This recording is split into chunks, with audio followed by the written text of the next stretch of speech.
Hello everybody, welcome back. My name is Stefan, and today I'll be covering the build and the strategy of a pretty damn powerful tall build that has introduced itself in Stellaris 2.2, specifically the Tall Despoiler. This build relies on a rather simple idea with a lot of nuances to it. You have a single planet to which you resettle many pops, and you raid your neighbors for them, eventually growing your single planet into a massive ecumenopolis and becoming overwhelming to all your neighbors because A, you will be more economically and technologically potent at that point, and B, they'll be weakened by your constant attacks. Now I may have seen this build somewhere else, for example YouTube or Reddit. In fact, I was contacted by the creator, Meow Beep, and he has introduced me to this playstyle, and I was highly surprised and intrigued when I found out that it worked very well with the normal settings that I play with, which are Grand Admiral, no scaling, high aggressiveness, max empires, and of course Glavius Ultimate AI Mega Mod. To beat those difficulty settings, you not only require this build idea, but also very specific strategy on how to accomplish it reliably. So stick around and I'll show you how to get it working for the highest difficulty settings in game. First and foremost though, let's cover the build itself. This build is very specific in the way it's set up in regards to government ethics. You need a xenophobe, egalitarian, and pacifist. Xenophobe you need to be able to purge the aliens. Part of the pops that we're going to be abducting are going to be producing food and minerals through forced labor. And with enough of them, we can completely replace any sort of mining or farming necessities by just, purging a bunch of Xenos. The other half of the Conquer pops, as well as most of our own, are going to be using the egalitarian Utopian living standard.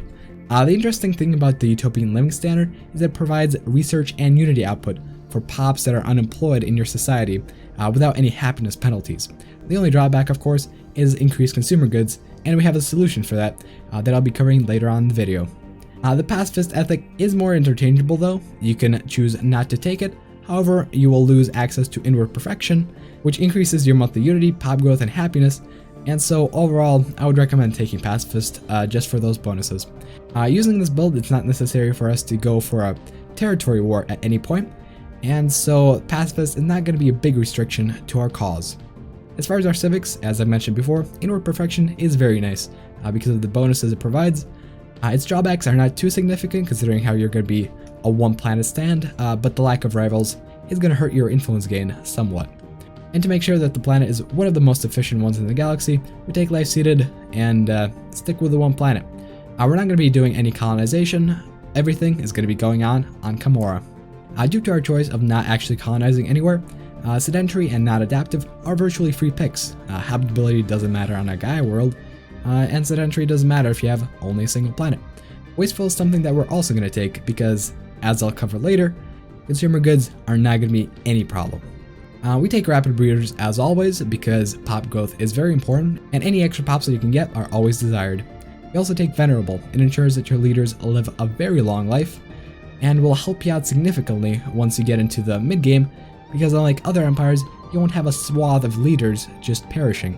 Instead, they'll be sticking around and giving all those leader bonuses, which are important in min-maxing your tiny one-planet empire. And now that we're done covering the empire, let's go ahead and launch the game. As a confirmation, this is all that we're playing with, and so let's just load up the game and play with the first spawn that we get.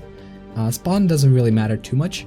There's really only one variable that can affect your spawn that may very negatively influence you, and that is the presence of Gestalt empires. If you have too many machine empires or hive minds around, and you're unable to conquer any normal empires, it will mean that you will suffer substantially, and will probably have to make some sort of an agreement with those Gestalts to let you pass to attack empires very far away. But anyways, this is what we're starting with, and the initial setup is actually quite intricate. Obviously, first and foremost, we're going to go for some technology. Some of it is going to be very nice for us in terms of military, and some of it is going to be very nice in terms of getting more pop production. We're going to want to target powered exoskeletons and robots as soon as possible, as well as any genetic technology that may pop up in our society tree, because extra pop growth is always good. It means more workers and more resources for your empire. Now let's take a look at the policy screen. We're going to want to go for a very specific set of policies. First and foremost, we have to allow purges. Slavery doesn't really matter. I prefer to have it prohibited just in case there is an empire that may want to have diplomatic contact with you in the first 2 decades. Trade policy should be set to marketplace of ideas. Economic policy must be set to militarized economy. Food policy must be set to nutritional plenitude. The reasoning behind these policies is that for the first 10 years, we're actually going to be completely ignoring our energy and consumer goods output. Well, consumer goods we're going to be ignoring for the rest of the game. Thing is, consumer goods don't actually produce much of malice if you're only playing with unemployed pops producing all your research and Unity. Having a shortage of consumer goods means that the jobs that normally require them produce half the resources, and it also lowers the happiness of your population. But happiness doesn't really matter all too much in the grand scheme of things. All that really matters on the planet is its stability, and there's a variety of means of keeping the stability high. Since we are going to be relying on unemployed pops producing all our research and Unity, we're going to want to set the species right to utopian abundance as far as living standards go. Back on our planet, we're going to want to go ahead and simply demolish research labs and civilian industries. We won't be needing them. Simple as that. We're also going to be unemploying all the clerks on our planet and all the technicians. This means that we have a bunch of unemployed pops running around and producing Unity and science. We're also going to want to fire our enforcer, since as an unemployed pop, they're going to be producing way more Unity. And as far as crime goes, we're actually going to want some of that right at the beginning. At this point, we're also going to go ahead and click and collect the mining node over in our systems and start exploring towards the nearest choke points. Because of course, territory doesn't matter as much if you're not looking for habitable worlds, and having a strategic advantage is more important than having a resource advantage.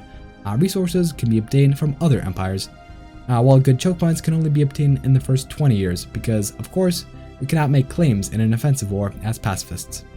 Additionally, we're also going to construct another science ship to make sure the exploration goes a little faster, and with the money we gained by selling our consumer goods, we're going to hire another scientist. So let's get Fash Naforkan, and he's going to be assigned to that science ship once it's constructed. And with that, we are ready to begin. As you will see, in the first month, your economy will change drastically. Our energy credit production is going to be going down in the gutter. However, our mineral, food, and alloy production will be going up. That's all that we're going to be concerned with for the first decade. As you notice, we'll also start experiencing the critical resource shortage I was talking about. As you can see here, it doesn't really matter. This resource shortage applies specifically to jobs, and since our unemployed pops don't actually have jobs, this does not apply to anything that they produce. As you'll notice, crime will also begin to rise on your planet, and this does not really matter too much. We will simply negotiate with crime lords and re-enable the enforcer. We do not want the criminal underworld spawning on our planet, however we do want the extra stability from the crime lord deal.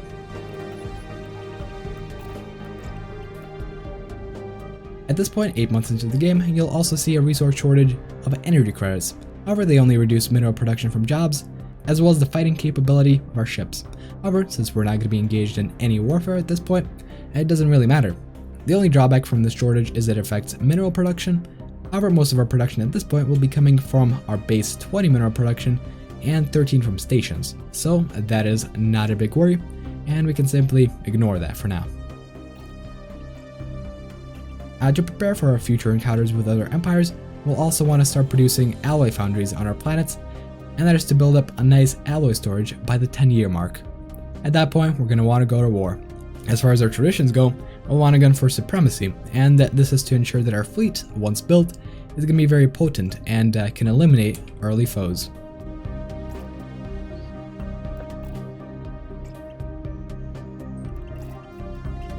For the first 10 years, when you need something that requires energy, for example clearing the sprawling slums to get the extra pop, you will simply want to sell off some of your food, some alloys or minerals in order to achieve that number.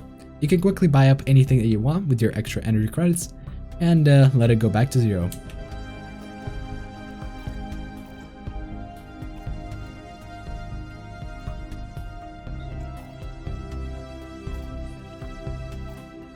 Besides obvious military implications, the alloys that you produce are going to be very helpful overall.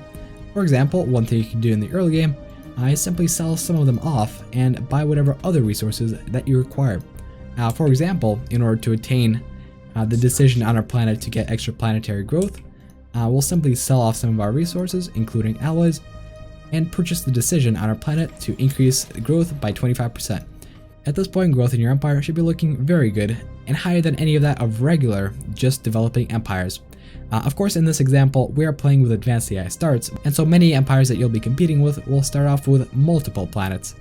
The increased pop growth on your one world will help you somewhat compete with those advanced AI starts, but of course, true competition will come to them through raw military power.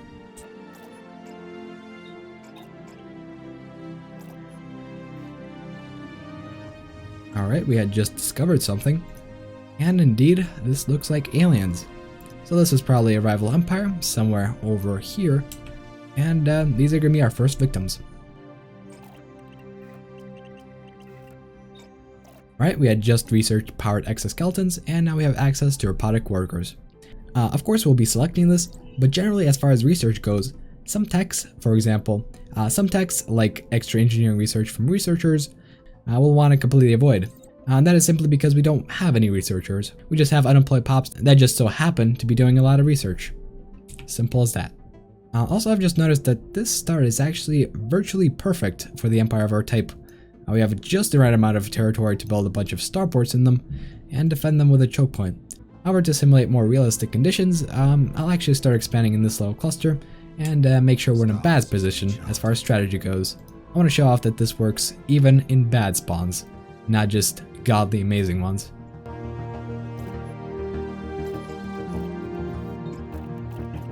One thing that you may notice with the strategy is that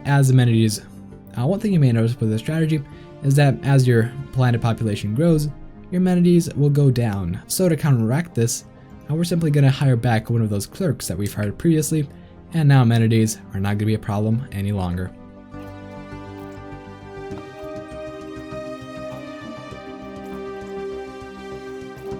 Alrighty, now we have our territory pretty damn close to that of theirs, and now we can build a starport to build a shipyard, which we'll be using to spam out a bunch of corvettes to swarm these guys.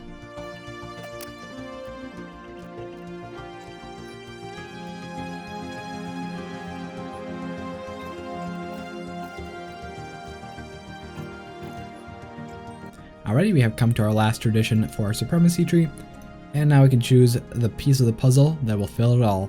Nihilistic acquisition. Now we'll be able to raid planets, and all their pops will start to be resettled over to our worlds. This is going to be the cornerstone of our economy in the late game.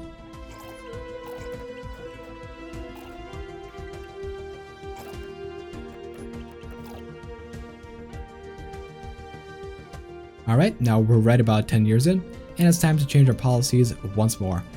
We're going to want to go for wealth creation for our trade policy. Otherwise, we'll start a good old-fashioned Corvette spam over on our main station, and we'll actually want to keep some alloys around to actually fund the Corvette swarm. Our energy credit economy is not going to be doing too poorly at this point. However, we do still need to sell some alloys in order to make it more and more viable.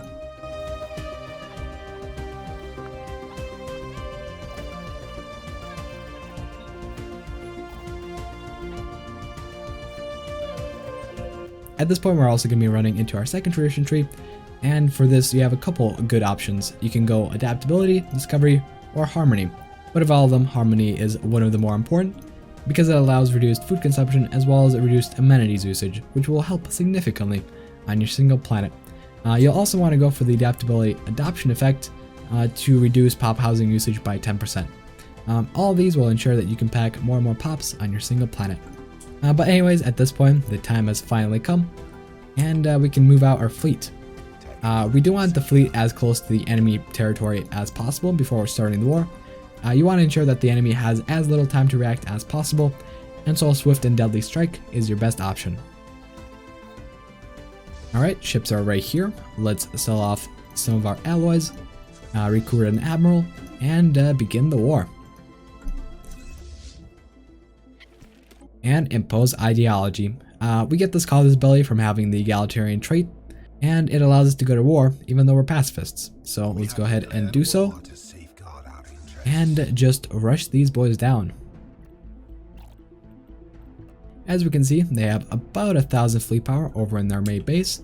So let's go ahead and move out over there, and go back to the edge of the system, and engage on top of them. As you will notice, the fleet power of our fleet actually increased as we engaged combat. That's because our fleet power was initially reduced from having an energy deficit, And now with the energy deficit gone and the debuffs removed, our fleet is looking quite nice. Now we want to take out the main starbase of the enemy, and then go ahead and do the same with the other one.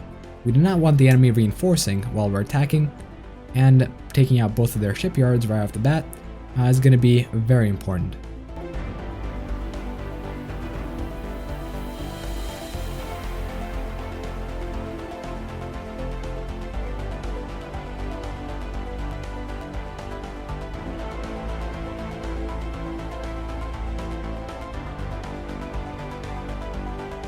If you need any reinforcements throughout the war, it's a pretty good idea to just start building corvettes on the star bases that you capture. The bonuses applied to the shipyards from being in the enemy empire will actually apply to your empire, because of course they're the ones optimizing their shipyards, and you're just taking advantage of that.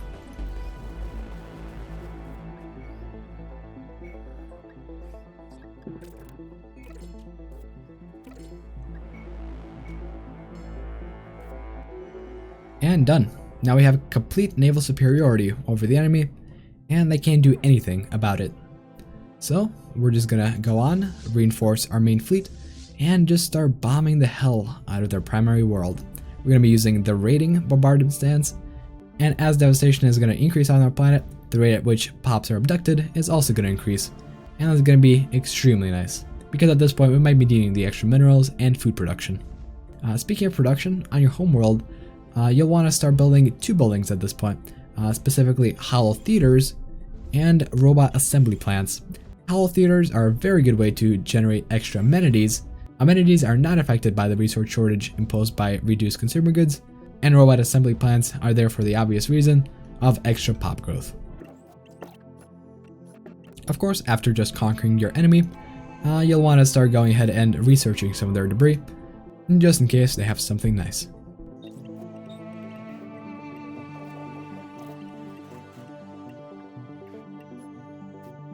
Right now, as your main fleet is bombarding the chief enemy planet, you'll want to set the default rights of all species over to residents in order to ensure that the pops that are getting abducted can get abducted. Because otherwise, with certain rights assigned to default species, they simply will not come over to your planet, and your fleet will simply stay there and raid for eternity without actually getting anything.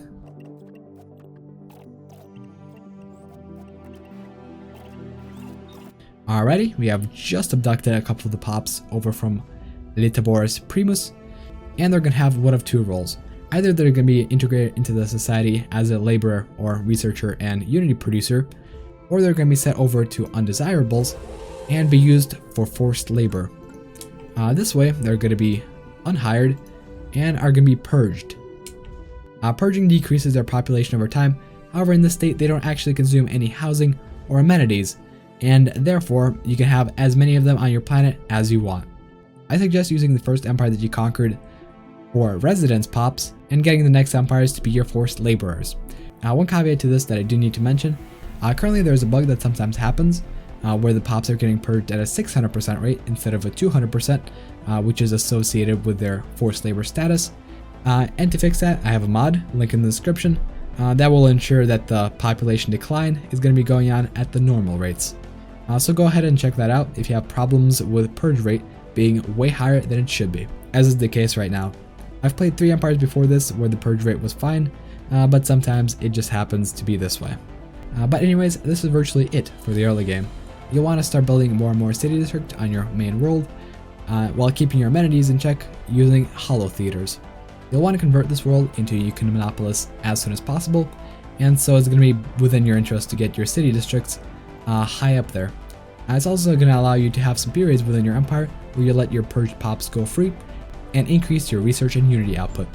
This is something you'll ever really want to do if your neighbors are in check, and in our situation it's going to be quite easy. We're going to continue bombing this world until the war ends in a forced peace, and by the end of it, most of their population should be abducted over to our worlds. Our next target is going to be the empire down in the south, and we're just going to go from there. We're going to continue conquering and abducting until our one planet is the best world in the galaxy and also the worst to live on. But anyways, that's pretty much it for the strategy. If you have a very strong early game, you'll be able to snowball quickly, and even those Grand Admiral threats will not be that much of a problem. I'm not going to be covering the mid game and the late game step by step, because by that point you'll have a solid grip over what you're doing, and you'll just continue to go to war and sustain your economy, which is, for once, not going to be a boring endeavor. The last thing I'll be showing off is the Sword of Empire in the late game. So now we're in a very different galaxy, with a very similar empire. And as you can see here, this is the goal. To have a bunch of housing, a bunch of foundries, and a bunch of special buildings in order to support your economy. Even at this point in the game, we're going to war to raid the enemy. And this way, our economy can still survive, and thrive even. 1.7k mineral production and 1.8k food production. Things are looking very well for this Sword of Empire, even in the very late game. And of course, to prove that this is an overwhelming empire, we can just take a look at the contact screen. Everyone, with no exception, is pathetic. And so with that, I'll end off the video. If you enjoyed what you saw, please leave a like, subscribe if you want to see more, and if you have any questions, leave them down in the comments and I'll be sure to answer them. So with that, thanks everyone for watching, and I'll see you guys next one. Bye bye.